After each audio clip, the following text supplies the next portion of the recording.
Wong with news from here in Taiwan and around the world. Taiwan has taken delivery of its first ever land-launched Harpoon anti-ship missile system. The U.S. approved the sale of 400 of the surface-to-ship missiles along with related equipment back in 2020. Local media cite military sources saying that the first launchers arrived at Taiwan's southern port city of Kaohsiung on Friday. The total defense contract, worth $2.37 billion is scheduled to be fulfilled by 2029. Meanwhile, Taiwan's Coast Guard says it will buy some less lethal weapons like the so-called shock warheads and flashbang grenades. It says it wants to avoid unnecessary risk to life when countering China's gray zone maritime activities. China has conducted military drills in an area of the disputed South China Sea that's been at the center of recent friction between Beijing and Manila. The Chinese military says its Air Force and Navy held the exercises around the Scarborough Shoal. Meanwhile, the Philippines, Japan, Australia, and New Zealand are conducting separate military drills in South China Sea waters that fall within the Philippines' exclusive economic zone. China claims nearly all the region as its territory, while neighboring countries, including Taiwan and Malaysia, have competing claims. Malaysia's foreign minister called for peace at this year's UN General Assembly in New York. We must collectively pursue a different vision of South China Sea, a future in which this region is a zone of peace, stability, and cooperation. We must adopt a collaborative approach embedded in diplomacy and dialogue. Thus, I call upon all countries to abide by the UNCLOS in the conduct of maritime governance. At least 22 people have died in Mexico after Hurricane John battered the country's Pacific coastline for a week.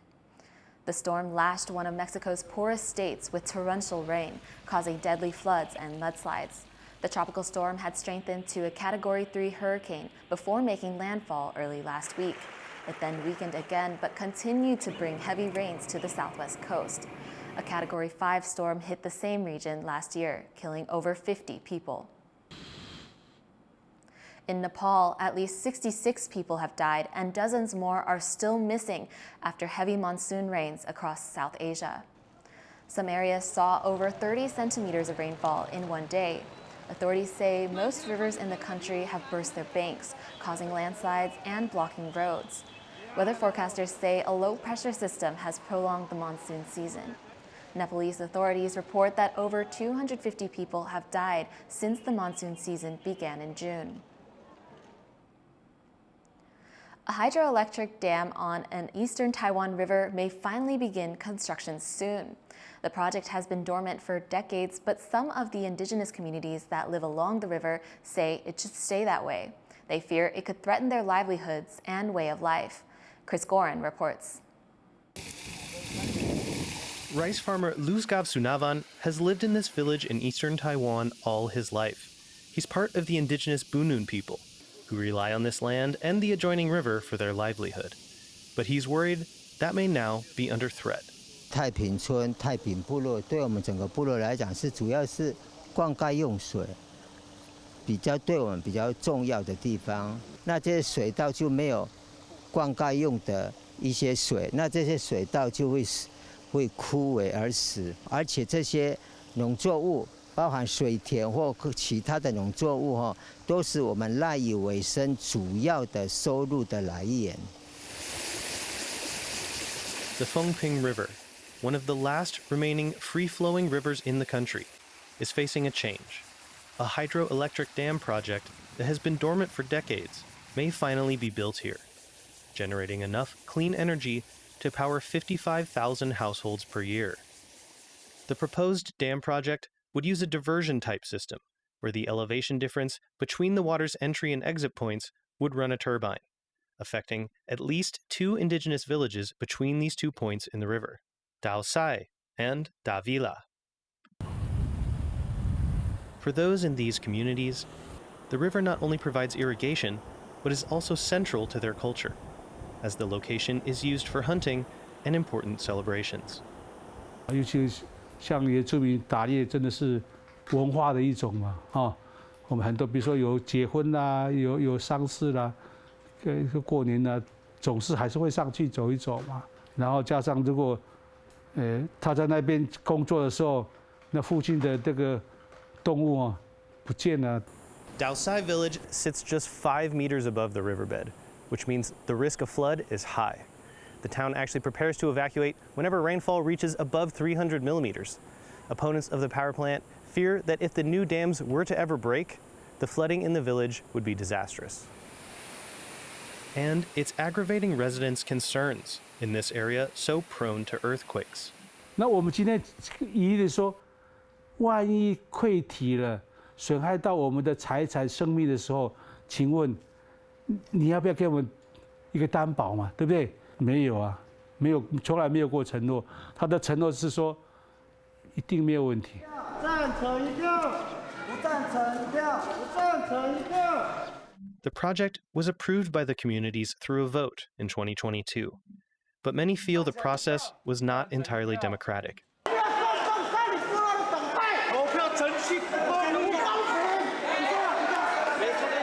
Causing conflicts within and between the communities. Large infrastructure projects like this also require an environmental impact assessment every 3 years until construction begins. But environmental groups say the project has been able to escape this requirement as well. 它的环评在20多年前通过的，那如果它经过这么多的气候变迁或是环境的变迁，还有极端气候，甚至花莲很多的地震跟台风，20多年来，为什么他们不用重新做评估？其实今年的4月底的时候，我们提了一个诉讼，是这个就是要求他们重新再做一次环境影响评估，但在4月底判决很遗憾是我们输了。The company behind the project, Shinfox Energy, has promised jobs to the remote villages and minimal impact to the river. TaiwanPlus reached out to Shinfox Energy, which declined to comment on this story. Though officially underway, the project remains a sensitive issue, especially for those who will be directly affected by the dam's construction.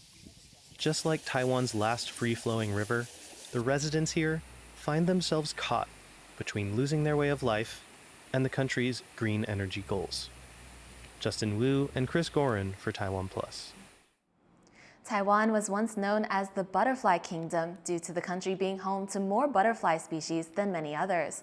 But as the population of one eye-catching species declines, conservationists are worried that the country may lose that title, and more importantly, its treasured butterflies for good. Wesley Lewis has the details. Once common across northern Taiwan, the great purple emperor butterfly is now a rare sighting. The butterfly's numbers have dropped sharply over the decades.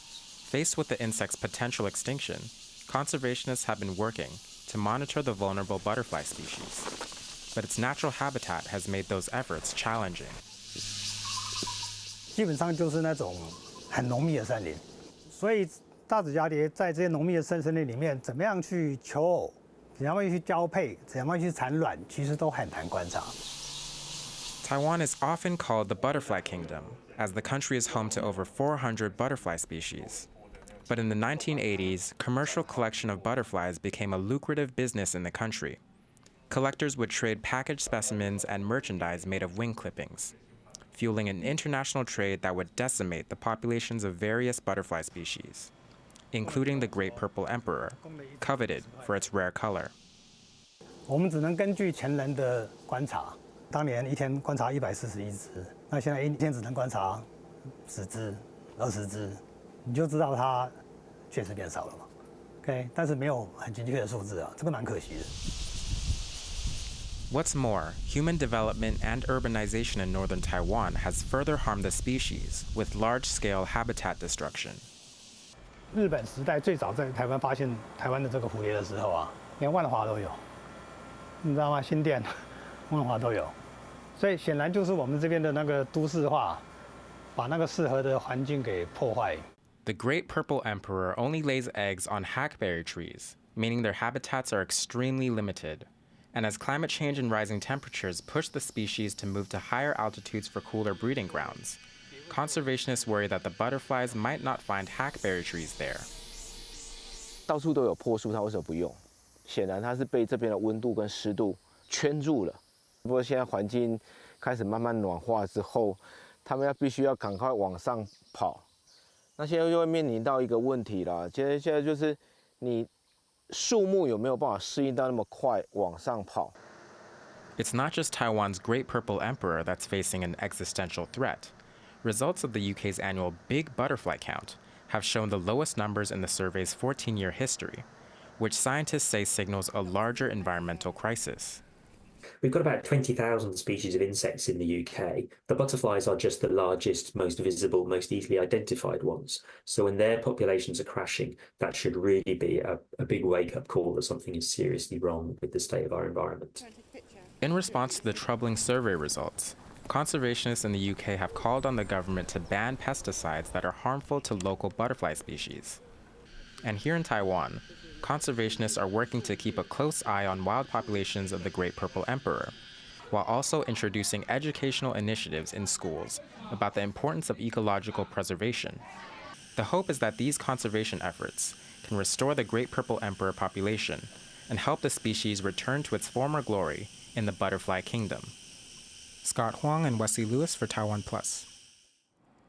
People with the need for speed have descended on central Taiwan to witness Formula One driver Yuki Tsunoda tear up the streets of Taichung City.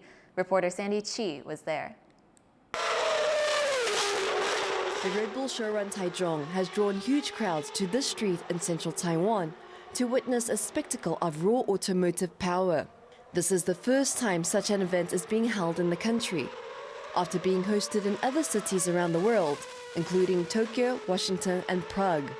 All 30,000 tickets to the event were sold out minutes after going on sale.